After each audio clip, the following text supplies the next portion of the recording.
Good morning, everyone.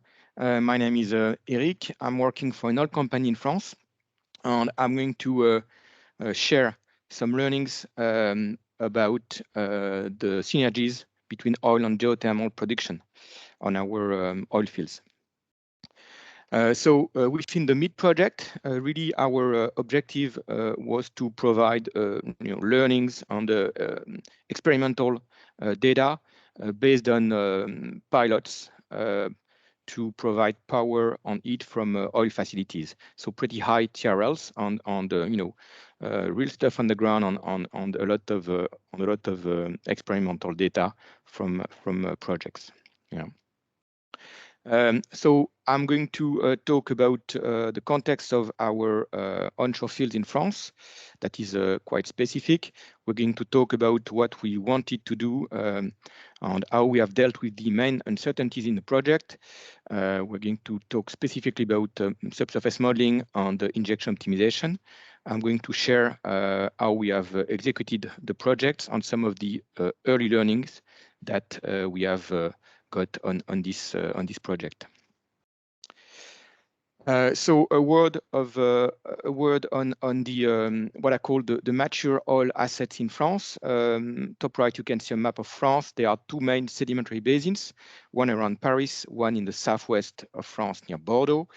Vermillon is one of the couple of oil-producing companies. And what makes those assets specific is that they are quite old.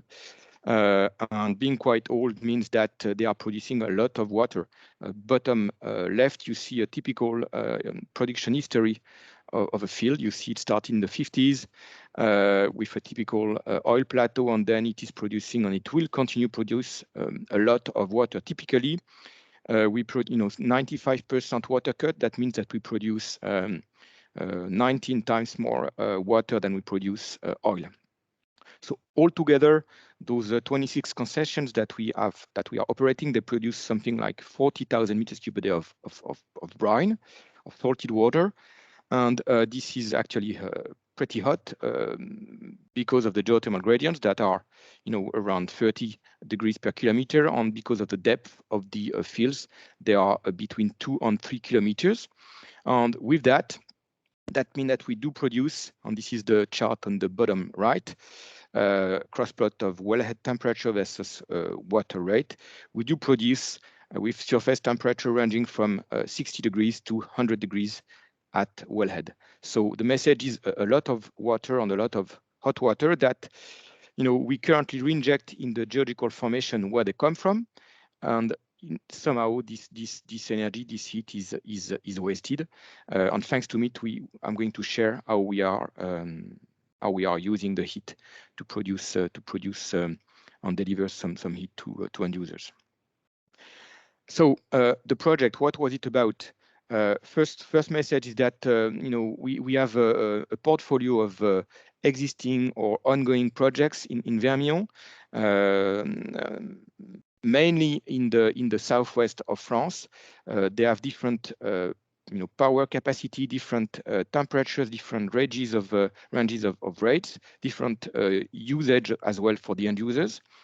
The one we're going to talk about is the one that I have highlighted. It's called. It is located on the Les Pins field, and the objective is to deliver heat to a high school facilities. Yeah.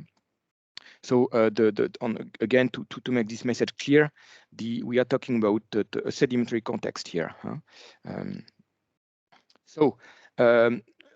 A couple of maps to show you where we are. The map on the right, on the left, shows the surface facilities, if you like, of the fields. Basically, we have two fields, one in the north, one in the south. They are about 3 kilometers apart. They both produce oil, water, and gas that is gathered at the surface facilities where the different fluids are separated.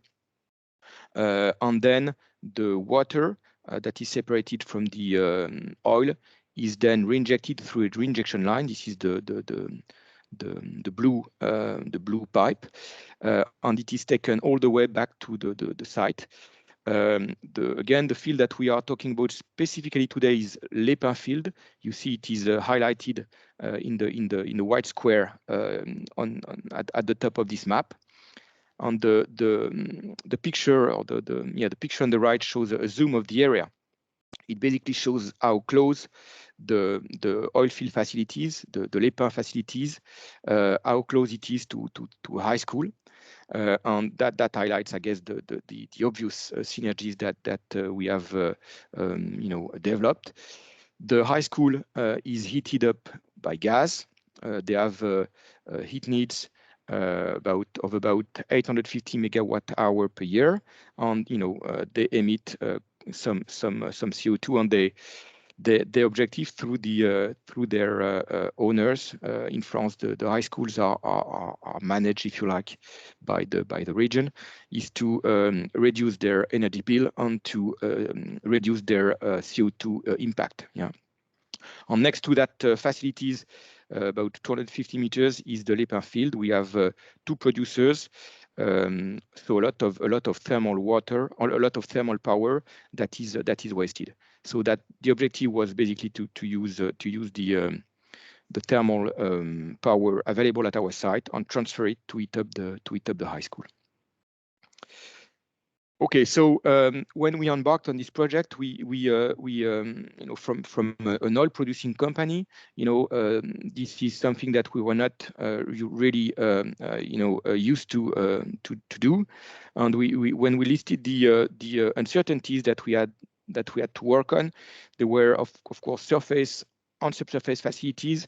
A lot of them had to do with subsurface things like injectivity, the impact of reinjection on the wells, the impact on the oil production, were a few uncertainties that we listed. But the main one, and that's the one I'm going to talk a little bit more about, the main one that we wanted to work on was the thermal impact of reinjecting colder water in our reservoirs. Typically oil reservoirs are pretty small on close structures. Unlike the large and open aquifers that are used for classic geothermal project. That means that it can be cooled down pretty quickly, and that is what we looked at. So the couple of next slides, they talk about this cooling study. Basically, what we did, we used some of the tools that we had already.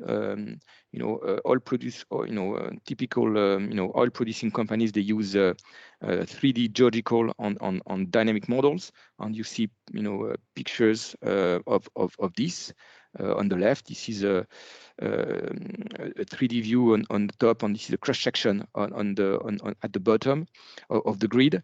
This grid is populated with properties like porosity, permeability, on pressures, on saturations, and we use those models to understand the pressure behavior, the fluid changes in the past, and make forecasts for the future. I guess one thing that was new for us as an oil producer is that we are very much used to things like pressure, fluid, saturation. One thing that we are less aware of certainly is temperature. So an important part of that work in that thermal study was to look for temperature data, and especially initial temperature data, to initialize the model. You see at the bottom of this slide a cross section of the initial temperature in the reservoir. We are about at 100 degrees C at close to 3 kilometers depth, and we looked for sometimes old data that was acquired through logs on pressure gauges in those fields to get an initial view of the temperature. Also, another parameter that oil companies are a little less aware of is are the thermal properties. Things like specific heat of your rock, the thermal conductivity of your rock, and not only in the reservoir but also the surrounding rocks. Above, below, on the neighboring blocks around your field. those have an impact on thermal behavior, and we know we have very little data, so we had to use analogs, talk to our geothermal colleagues, and look for literature data as well. Yeah, so some new learning for us there. And then basically the process itself is a little bit like a classic subsurface study in the oil and gas. The first phase is to history match your historical data. This slide, for instance, shows the current temperature predicted by the model in our reservoir. There's a cross section to the left, and it's a map view. It's a map view to the right. You see the grid there with five wells. And basically, the map shows that the historical injection in the south at Les Pins 2 has caused a cooling of the southern part of the reservoir all the way towards one of the producer well, Les Pins 1. So the green color represents a cooling down of the reservoir. So this is what the model says. And it is pretty limited to that area. But we had no data to prove that, so we actually acquired a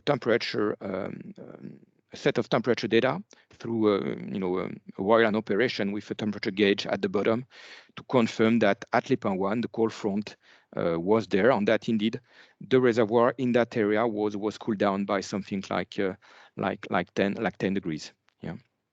And then once you history match your thermal, you history match thermally your reservoir, then you look at forecast. And of course, there are many things that are uncertain. So we varied a lot of parameters, and this is the tornado chart that I share on the top right of the screen. We looked at different parameters and we varied them to look for different possible scenarios. The map on the left shows one particular scenario where we actually converted one of the producer to an injector well to look at the impact in terms of cooling down the reservoir. So the message there is that the existing tools that we have can be reused to look for thermal behavior of the reservoir. And in that particular project, the complexity, I guess, came from the fact that the fields that I showed earlier, they are sharing the same process, which means that we had to do this modeling work not on one field but on two fields. And then that's the first thing. And you see the different thermal behavior of each of those wells as forecast. And then once you do that in the reservoir, you've only solved part of the problem, because then you have to account for the thermal behavior of your well, and then of the pipeline at surface. And all of those are rate dependent. So there's once you're done with the reservoir modeling downhole, you need to account for all the rest of the system. Overall, our thermal modeling work showed two things. The first graph on the top left shows that through increased capacity overall, going from 400 meters cube a day to 800 meters cube a day of injection, despite the downhole, the reservoir impact, slight cooling, there were a positive impact at surface. Basically, higher velocity meant less thermal losses. So by increasing the injection, we could increase the temperature available at the injection point, and therefore increasing the heating coverage. That was the first learning. And then the second learning was that taking into account the whole system, reservoir, wells, pipeline at surface, the forecast was that despite an overall decline of the temperature available, we could be quite certain that the reservoir, that the temperature available would remain above 60 degrees in the long term. This is the chart on the bottom left of this slide that shows both bottom hole response and the surface forecast. That in mind, we went on for to further advance the project. And as I said in the previous slide, one thing that helped in terms of thermal capacity was the optimization, the increase of injection at Les Pins. The first thing we did is we basically converted one of the producer well to an injector well. So the sketch on the right shows is a schematic of the process real surface. So you see two oil fields, the Les Pins one and another one. And as I said, both all producer wells produce together to a separation unit, and then from there, water is reinjected through a reinjection line at 3 injection wells, one in the oil field in the south and 2 in the Les Pins field. So Les Pins 1 and Les Pins 2 are the 2 injection wells. Les Pins 1 was not an injection well. So the one thing that was an enabler in the project was the conversion of the Les Pins 1 field. Basically, it allowed us to go from 400 meters cube a day to 800 meters cube a day, and therefore increasing the temperature available and the power available. So it shows that in the course of that project, we have synergies between oil and the geothermal. As I said, higher rate means higher temperature, higher power for the geothermal part. For the oil part, that means that we essentially debottlenecked our injection capacity, and that allowed us to optimize, increase the production of the oil-producing wells. So this was a win-win operation. So that was the first step to optimize the injection. The second step was acid stimulation. Again, this is a classic topic in the subsurface industry. This Les Pins 1 well, once converted, was stimulated with acid to improve its injectivity. And we had a few learnings there. I'm not going to dwell in the details. Maybe that's for questions later. But basically, we started with an HF acid because we thought that we had a lot of shell on clay that was somehow impairing the injectivity. That didn't work. That damaged the HF acid basically damaged the injectivity, and we were much more successful with classic HCl acid, where we saw the injectivity increasing by a folder 9. Allowing us to reach the objective that we had in terms of injectivity rate. So the well was converted, we stimulated it, and then the final part I want to share on that topic is that we use some innovative tools to monitor the well. A few weeks after the well was converted, we actually had a leak between the tubing and the annulus. And we use a tool provided by Phoebus Optic, that is a partner in the MID project, to detect the location of the leak in our well. The picture on the right shows stacked frequency versus depth plot. And basically, that tool records the noise, along the fiber optics, and is able to detect where the leak is. In that particular case, we had a leak on the packer, so we went to pull the tubing and change the packer of that well. And with that, we were able to ensure the long-term injectivity and the long-term integrity of that well, again to deliver the proper heat to the end user. Okay, so we've talked about how we've worked the subsurface uncertainties, how we have converted the well. I want to talk a bit now about the project execution in terms of the heating system. The first thing was to connect the heat source with the heat end user. So basically, we had to lay down 250 meters of pipe. It sounds trivial, but we basically have facilities that are now in quite populated area, and also in some sensitive area.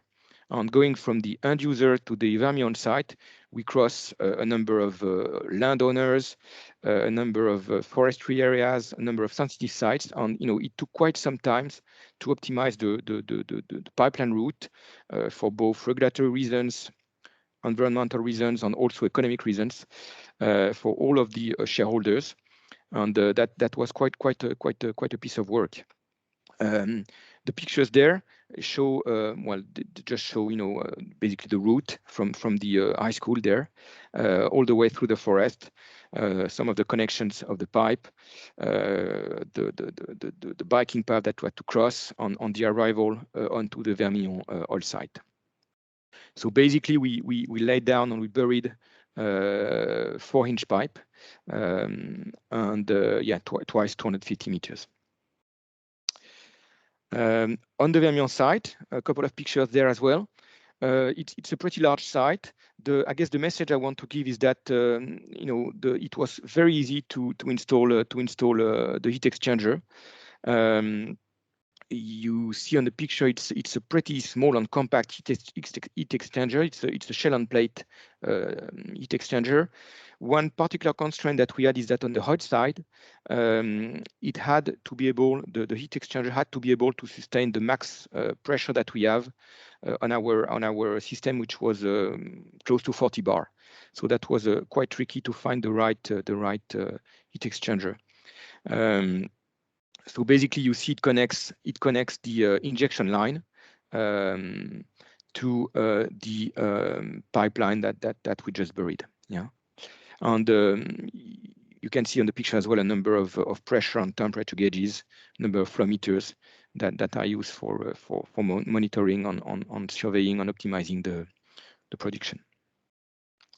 And since we talk about that, indeed, on automation and control, there are data exchange between us as heat provider and the end user. We basically exchange data on temperature and rate for system optimization. We monitor and meter the power and the energy, and we have a number of pressure alarms on safety system to protect equipment in case the pressure rises. The screen capture there shows the interface that both the user and us have. It's a schematic. Basically, what you see there is the heat exchanger that's represented. On the left is the hot side. You see the injection line arriving. There's a bypass valve that allow us to switch on or off, if you like, the heat exchanger. You've seen that on that particular days, the arrival temperature was 61 degrees on the hot side. On the return temperature was 10 degrees less. This is the left side is the hot side. On the right side, you have the user side. With again, you find again the 10 degrees of delta T extracted on the heat side. You find it on the cold side, and all the way to the heating room of the end user. Okay, so I've shared you the project execution. It's quite fresh. It's on since mid-December. I'll finish off with some of the early learnings on the conclusion. We had some surprises, so I think it's interesting to share some of the issues because not everything goes as per plan. The two main issues that we had on the first couple of days was first plugging of the filter. We have a 1 millimeter mesh filter that is protecting the heat exchanger. It basically plugged in a couple of days.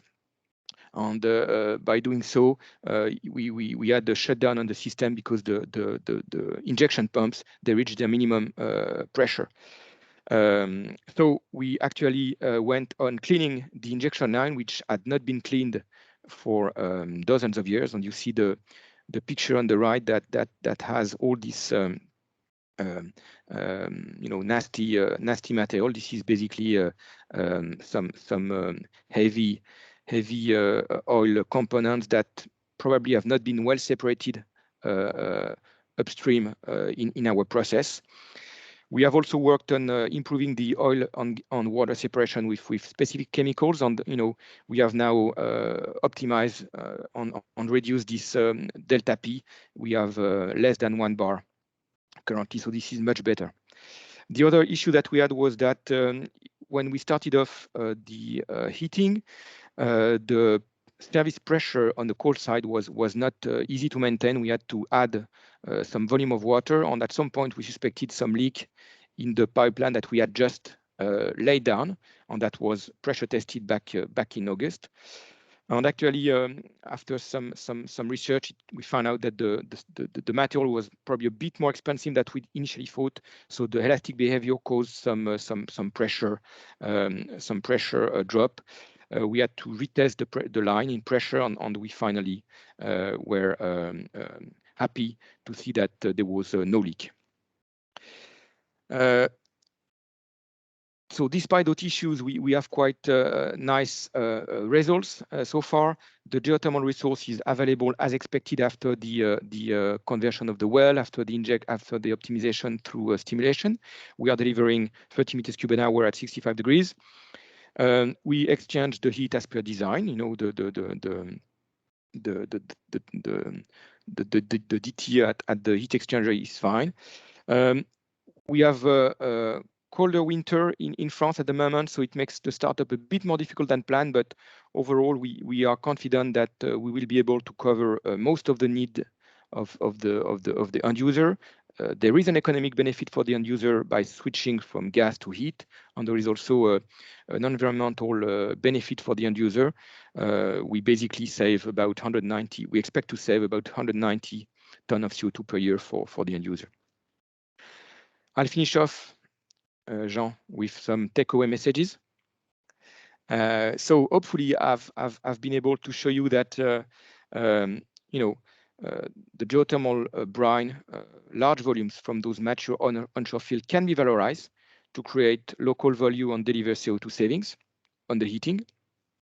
At Vermillon, I've showed you the portfolio. We have demonstrated feasibility at very different scale, from large projects to small projects. And the MIT project really has helped us to de-risk a small project. Small projects are much more difficult than big projects for all sorts of reasons. But MIT really helped us to de-risk that specific small scale project at Les Pins in a very nice way. From the oil producer perspective, the main uncertainty is the fact that we have to study the cold front on the well interferences in such small structures. Fortunately, our existing tool models, skills from the subsurface industry, they are there to help us predict the geothermal resources in the long run. And fortunately as well, hopefully I've demonstrated that the impact is minimal on the oil field facilities and in terms of exploitation of the facilities. In my view, there are plenty of synergies. Some of them are measurable, some of them are not. I've showed you that we have been debottlenecking the reinjection capacity. On doing so, we deliver more heat, but we increase the oil production. The plugging of the filters have really showed us something that we were not really worried about. The water reinjection quality that we usually treat by cleaning up the wells every couple of years. We had to work on the long-term asset economics prior to signing the contract that delivered the heat to the client. So it forced us to really know our assets long term. We have worked on the coproduction concept in the mining code with our regulatory authorities. That is very useful. We had plenty of stakeholder involvement, so we got to know our neighbors much better, and this was good. And finally, as the project manager, I've seen a lot of pride from the staff that has worked on this project, and I think this is also a great thing for the company that is working those projects. With that positive message, I will stop my talk and I will take your questions. Thank you.